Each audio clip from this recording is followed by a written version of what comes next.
Hi, let's make this beautiful cage cap. I made this using a 1/4 inch ridgeline bone. You can see how firm it is. You can use something larger if you prefer, but I find it easier to work with the 1/4 inch ridgeline bone. Now go ahead and draw your guidelines. I made mine in such a way that I have 3 lines running from top to bottom and then 3 lines running from side to side. Make sure when you are placing your bone, the curved part should be facing upward because we are working on our lining and we'll end up turning it to face our main body, and we need that projection. Before we even start our caging, let's cut out our allowances. This will prevent any bulkiness around that area.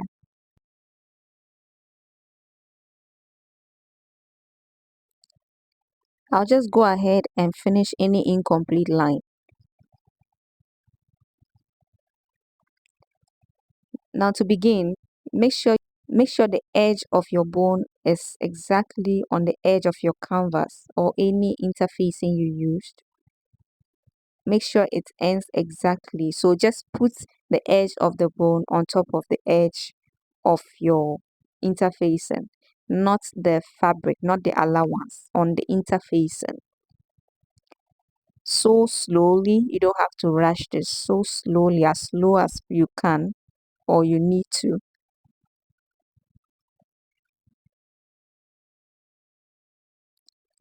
When you're almost at the edge, you need to trim off the excess before you continue.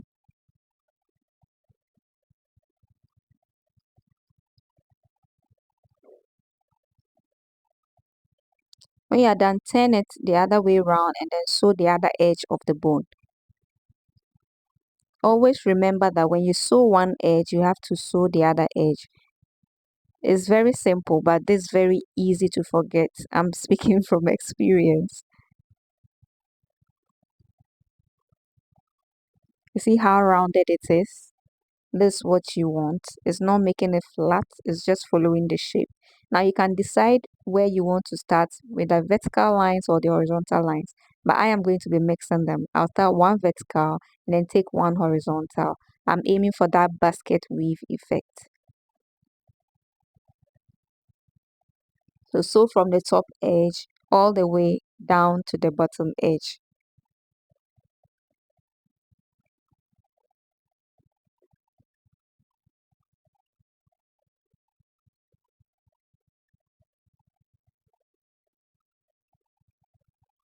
Let it end exactly on the outer edge of the bone you just sewed round.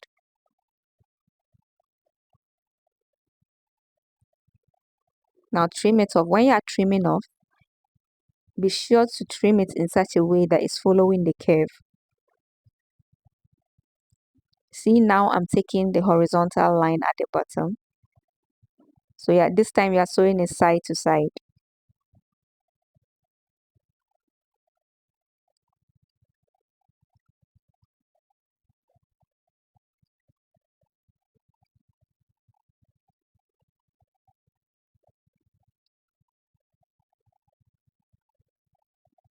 Same technique, same technique. Just make sure the bone is ending on the outer edge of the frame you made. If I say the frame, I mean the rounded underbust arc that we sewed.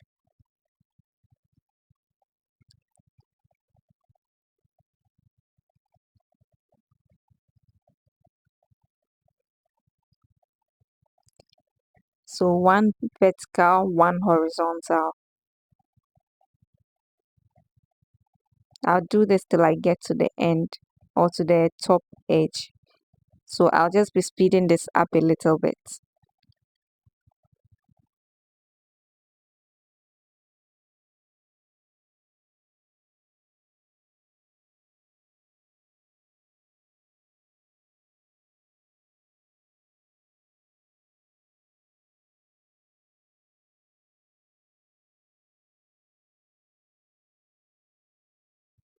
After that, we are going to cover up our top edge.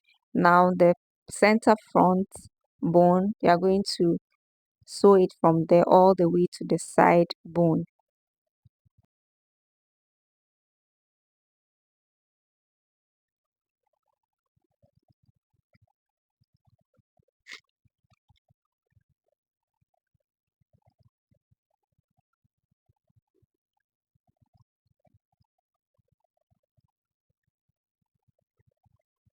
Do you see how nice it's looking? Now we are going to take our main fabric. We interface it with warden. This is to cover up the bonings that are happening. Now you can turn this either way that will make it comfortable for you to sew the top edge of it together. So right side to right side, then you stitch the top part.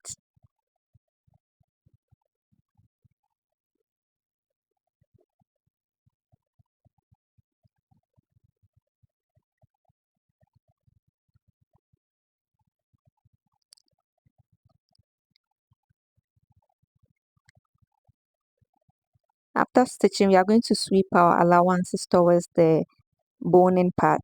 Then we'll top stitch. So we are top stitching on the lining.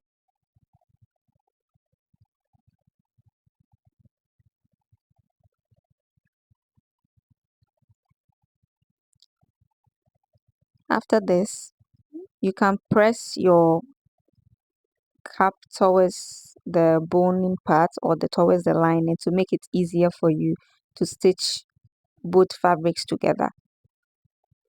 This will help when you are coming to join it to the main body because it will prevent any shifting and misalignment. So it's better to secure it this way to make it easier for you.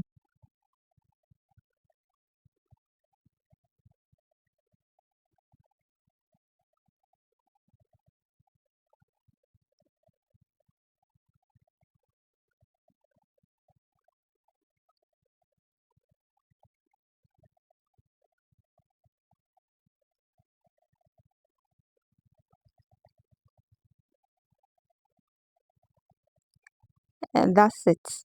Very easy, simple, and beautiful. I will be uploading a video on how to sew this to the main body.